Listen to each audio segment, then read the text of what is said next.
女人在给日本人做服务时，偷偷的将一包白色粉末倒进了红酒里，待充分摇匀后便递给了日本人。而此时的日本人却丝毫没有察觉。果然，在他喝完红酒后不久，他便直接晕倒在了沙发上。女人见状，则立刻拿出头上的发卡，打开了带有密码的公文包，并利用微型相机对机密文件进行拍照。为了不让对方知道他们的目的，他还顺走了公文包里的几根金条，制造出劫财的假象。随后便将东西都放进了事先准备好的布袋里。等他推着清洁车走出来后，外面的队友便直接取走了布袋。很快换上衣服的女人便准备立刻离开酒店，可不料她刚来到大厅，就被一名特务给盯上了。因为他刚刚明明看到女人是这里的服务员，随即便立刻掏出了手枪。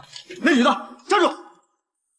怎么了？他冒充服务员。还没等女人反应过来，大批的特务就直接将她包围了起来，并在她的身上收到了一张酒吧的订台票。尽管特务第一时间就猜出了这是他们接头的地址，但此时的陈景云却一点也不慌张，而特务却丝毫没有意识到这就是一个陷阱，居然打算带着他去酒吧将接头的人一网打尽。不料这一幕刚好被在外面等候的黎叔看见，意识到大事不妙的他立刻让司机开车。不过他却并不是打算丢下女人不管，而是直接来到军统站找明台帮忙，因为刚刚的那张订台票是他们故意安排的，目的就是万一行动的时候被抓，那上面的时间跟地址就是他们营救的机会。可由于现在事发突然，而且他也无法立刻跟组织上报，所以希望明台能帮忙救出女人。起初明台并不愿意出手相救，但当他知道被抓的人是陈景云后，便立刻又答应了下来。我们不能去，按照程序规定，我们的行动必须上级批准才能执行，否则不能擅自行动。可明台表示现在救人要紧，并立刻就部署了行动方案。一旁的黎叔见状，也直接拿出了代表自己身份的信物。时间很快就来到了晚上，程景云也被特务们安排在了酒吧里面。突然这时明台推门而入，虽然表面上酒吧里面一切正常，但实际上这里除了程景云以外，其他的人都是76号的特务。不过这种场面明台却一点也不担心，因为此时他的心中已经有了一个完美的营救计划。于是猛地一口喝掉了老板递过来的酒后，便故意向老板吐槽了起来。老板，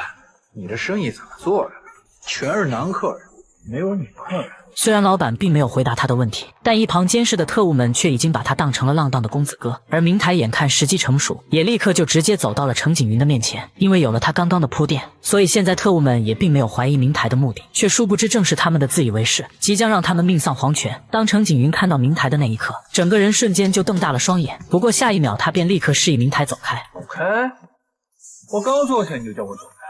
眼看对方没有领会自己的意图，于是明台便以叫服务员为由，特意亮出了黎叔给他的那枚戒指。程景云见状便立刻就明白了过来，而这时明台也立马开始了下一步行动。他先是用脚慢慢的勾向程景云的大腿，偷偷的帮他解开了手里的手铐，然后又以变魔术为由，要给他变一个戏法。不料他起身的一个举动，吓得全场的特务都紧张了起来。为了不让这个浪荡公子破坏76号的计划，特务头子立刻让手下过去将其赶走。眼看特务离自己越来越近，明台也果断的扯开了变魔术的手绢，一把手枪赫然出现在了桌子上，两人只是一个眼神便默契的拿枪开始射击。还没等其他特务们反应过来，就已经被两人轻松解决。而这时里面的特务头子眼看自己被人活捉，于是便立刻说出了自己的底牌：我姐夫是76号行政处处长梁仲春，你们不想活了！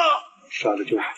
随着一声枪响，特务头子也直接倒在了地上。很快正在家吃饭的梁仲春就接到小舅子被杀的电话，而回到家的明台却装作什么都没发生似的，居然跟家里的小保姆打起了扑克。不过这一切却都瞒不过明楼的眼睛。你的意思是他干的？这也难怪，新官上任3把火，烧就烧吧，只要不烧到我们就行。他会吗？我在他眼里，现在是灰色地带。你的意思是？